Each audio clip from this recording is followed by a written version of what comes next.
குருகுலத்துல குரு அவரோட நிறைமாத கர்ப்பிணியான மனைவியோடவும் அவரோட சீடர்களோடவும் இருந்தாரு. மனைவிக்கு பிரசவ வலி வந்த உடனே அங்க இருந்த பெண்கள் எல்லாம் அவங்கள பக்கத்துல இருந்த குடிசையில பிரசவத்துக்காக கூப்பிட்டுட்டு போனாங்க.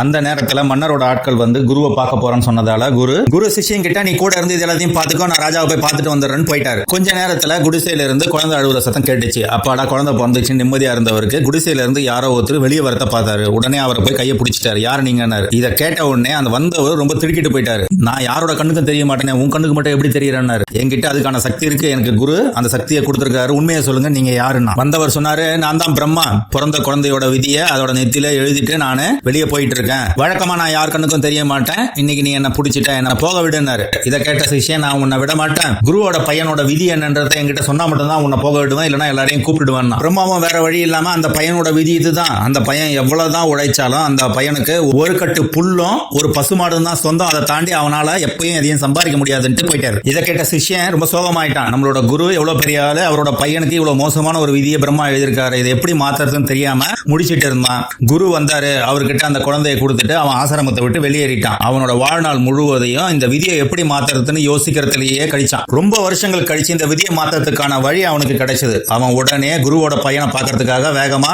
குருகுலம் இருந்த இடத்துக்கு வந்தான். அந்த நேரத்துல குரு இறந்து போயிருந்தாரு, அவரோட மனைவியும் இறந்து போயிருந்தாங்க. அந்த பையன் மட்டும் இருந்தான். அவன் ஒரு பசுமாடும் புல்லுக்கட்டோடவும் இருந்தான். இதை பார்த்தோன்னே ஆகா இந்த பிரம்மா சொன்ன மாதிரியே நடந்துருச்சு, சரி நம்மளோட வேலையை காமிப்போன்ட்டு அவன் நேரா போயிட்டு அந்த பையன் கிட்ட தன்னை அறிமுகப்படுத்திக்கிட்டான். அந்த பையனும் வாங்க வாங்க உங்களை பத்தி அப்பா பல தடவை சொல்லி இருக்கிறாரு, எப்படி இருக்கீங்கன்னா. சிஷ்யன், நான் ரொம்ப நல்லா இருக்கிறேன், நீ எப்படி இருக்கிறேன்னு. குருவோட பையன், என்னோட அப்பாவும் அம்மாவும் இறந்துட்டாங்க, நான் வாழ்க்கையில எவ்வளவுதான் முயற்சி பண்ணாலும் என்னால நல்ல நிலைமைக்கு வர முடியல, எப்பவுமே நான் இதே நிலைமையில தான் இருக்கிறேன், அது ஏன்னு எனக்கு தெரியலன்னா. சிஷ்யன் குருவோட பையன் கிட்ட, அந்த பிரச்சனையை நான் பாத்துக்கிறேன், அதுக்கு நீ என்னோட பேச்சை முழுமையா கேட்கணும், இதுக்கு மேல நான் என்ன சொன்னாலும் எந்த கேள்வியும் இல்லாம அதை நீ செய்யணும், அதுக்கு சத்தியம் பண்ணுனாரு. குருவோட பையனும், நீங்க என்னோட அப்பாவோட மிகச்சிறந்த சீடர், அதனால நான் உங்களை நம்புறேன், இதுக்கு மேல நீங்க என்ன சொன்னாலும் நான் அதை பண்றேன்னு சத்தியம் பண்ணாரு. சிஷ்யன் குருவோட பையன் கிட்ட, உங்ககிட்ட சொத்தா என்ன இருக்குன்னா. அந்த பையன் சொன்னா, என்கிட்ட இந்த ஒரு மாடும் இந்த புல்லுக்கட்டும் தான் இருக்குது, வேற எதுவும் என்கிட்ட இல்லைன்னா. சரி, இந்த புல்ல அந்த மாட்டுக்கு கொடுத்துட்டு இந்த மாட்டை எடுத்துட்டு போயிட்டு சந்தையில வித்துட்டு அதுல இருந்து வர பணத்தை எடுத்துட்டு வானாரு. இதை கேட்ட குருவோட பையன், இதுதான் என்னோட ஒரே சொத்து, இதை வித்துட்டு நான் என்ன பண்றதுன்னா.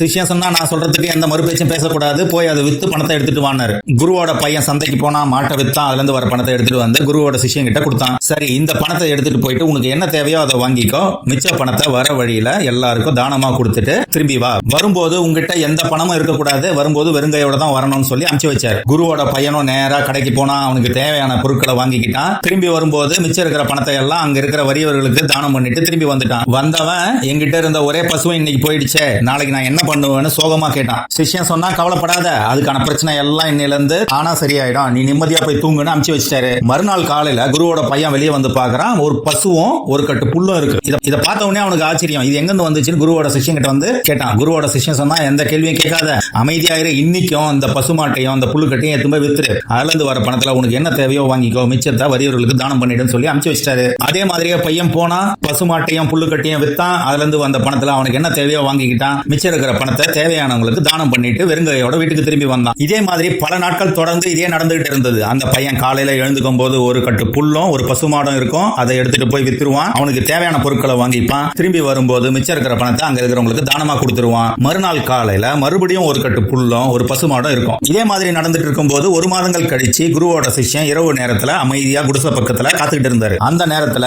ஒரு வயதான பெரியவர் ஒரு கட்டு புல்லை எடுத்துக்கிட்டு பசுமாட்டோட அந்த குடிசை பக்கம் வரத பார்த்தாரு. இவர் உடனே போயிட்டு அவரோட கையை பிடிச்சிட்டாரு. அந்த வயதான பெரியவர் உடனே திடுக்கிட்டு போயிட்டாரு. நான் உன்னை இதுக்கு முன்னாடி ஏற்கனவே பார்த்திருக்கிறேன் இல்ல இந்த குடிசை பக்கத்துல.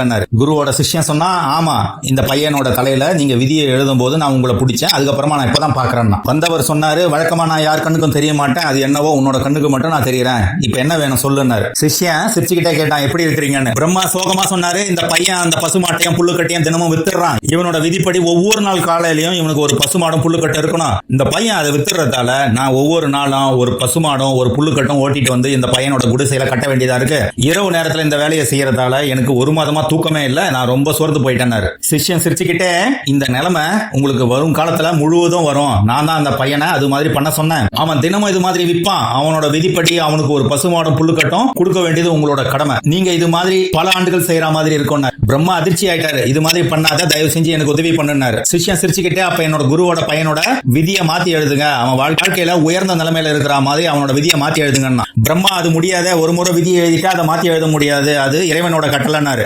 சரி, அப்படின்னா நீங்க காலம் முழுவதும் இது மாதிரி இரவு நேரத்துல ஒரு பசுமாடும் புல்லுக்கட்டும் எடுத்துட்டு வந்து வச்சுதான் ஆகணும், அதுக்கு அதை தவிர உங்களுக்கு வேற வழி இல்லைன்ட்டு திரும்பி போனான். பிரம்மா பதவி போயிட்டு, தயவு செஞ்சு என்ன காப்பாத்து, இந்த வேலையை என்னால செய்ய முடியல, நான் இப்பவே சோர்ந்து போயிட்டேன். சரி, விதிவிலக்கா உன்னோட குருவோட பையனுக்கு மட்டும் விதியை நான் மாத்தி எழுதுறேன்ட்டு அவனோட வாழ்க்கையில அவன் பெரிய ஆள் ஆகிற மாதிரி அவனோட விதியை மாத்தி எழுதிட்டு கிளம்பி போயிட்டாரு. குருவோட பையன் சிஷ்யன் கிட்ட என்னோட வாழ்க்கையை உயர்த்தினதுக்கு நன்றின்னா. சிஷ்யன் சிரிச்சுக்கிட்டே நம்மளோட வாழ்க்கையை கூர்ந்து கவனிச்சா நம்மளோட விதி என்னன்றது தெளிவா புரியும், அதை மாத்துறதுக்கான வழியை யோசிச்சு அதை மாத்தி செஞ்சோம்னா நம்ம வாழ்க்கையில முன்னேறலான்ட்டு அவனை வாழ்த்திட்டு கிளம்பிட்டாரு. இந்த வீடியோ உங்களுக்கு பிடிச்சிருந்தா வீடியோக்கு லைக் பண்ணுங்க.